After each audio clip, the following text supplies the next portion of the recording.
Pourquoi le crowdfunding immobilier est en train de virer au fiasco?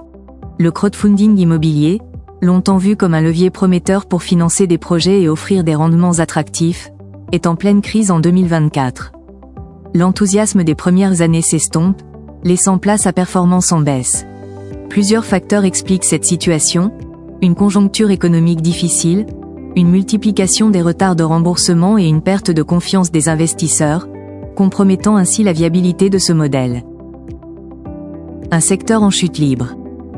Les collectes de fonds via le financement participatif ont drastiquement diminué. Selon le dernier baromètre de Forbes Mazars et France FinTech, seulement 830 millions d'euros ont été levés au premier semestre 2024, soit une chute de 25% par rapport à la même période de 2023.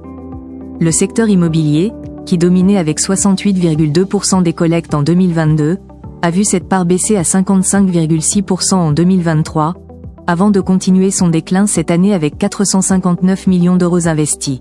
Ce recul s'explique par la récession immobilière, marquée par des taux d'intérêt élevés et une faible demande, freinant l'achèvement des projets et les rendements promis. En parallèle, près de 20% des projets accusent un retard de remboursement supérieur à 6 mois, et 6% sont entrés en procédure collective. Ces difficultés s'ajoutent à des pertes définitives de 2 à 4%, mettant en lumière les limites d'un modèle de financement souvent perçu comme plus risqué qu'annoncé.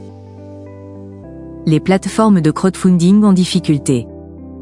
Face à cet environnement hostile, plusieurs plateformes emblématiques du secteur peinent à maintenir leur activité. C'est notamment le cas pour Club Funding, de plus en plus critiqué pour la gestion de ses projets. Près de 28,7% des montants investis affichent un retard de remboursement, certains de plus de 6 mois, ce qui alimente la frustration des investisseurs. Ce manque de rigueur dans la communication avec les utilisateurs a gravement affecté la confiance dans la plateforme, désormais cible de plusieurs critiques négatives. En outre, la sélection des projets semble défaillante, avec un taux de défaut plus élevé que chez d'autres plateformes.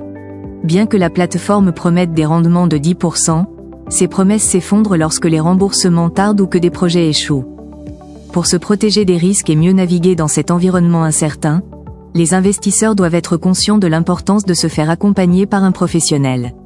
Un expert en gestion de patrimoine comme Fortuny peut aider à évaluer la qualité des projets et à sélectionner les plateformes les plus fiables, tout en tenant compte de la tolérance au risque de chaque investisseur.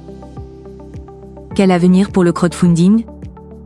Cependant, certains segments du crowdfunding continuent de montrer des signes positifs. Le financement de projets liés à la transition énergétique attire encore des capitaux. Avec une collecte de 122 millions d'euros au premier semestre 2024, ces projets bénéficient d'un regain d'intérêt, illustrant leur résilience malgré un contexte économique globalement difficile. De même, le soutien à l'innovation, notamment via le dispositif de la jeune entreprise innovante, JEI, reste dynamique, avec un taux de sortie positif de plus de 60%. Le crowdfunding immobilier se trouve donc à un tournant. Pour espérer renouer avec la confiance des investisseurs, les plateformes doivent renforcer la sélection de leurs projets, améliorer leur transparence et diversifier leurs offres vers des secteurs plus résilients comme l'innovation ou l'énergie verte. En l'absence de ces réformes, le modèle pourrait être éclipsé par d'autres formes de financement plus robustes et adaptées aux attentes des épargnants.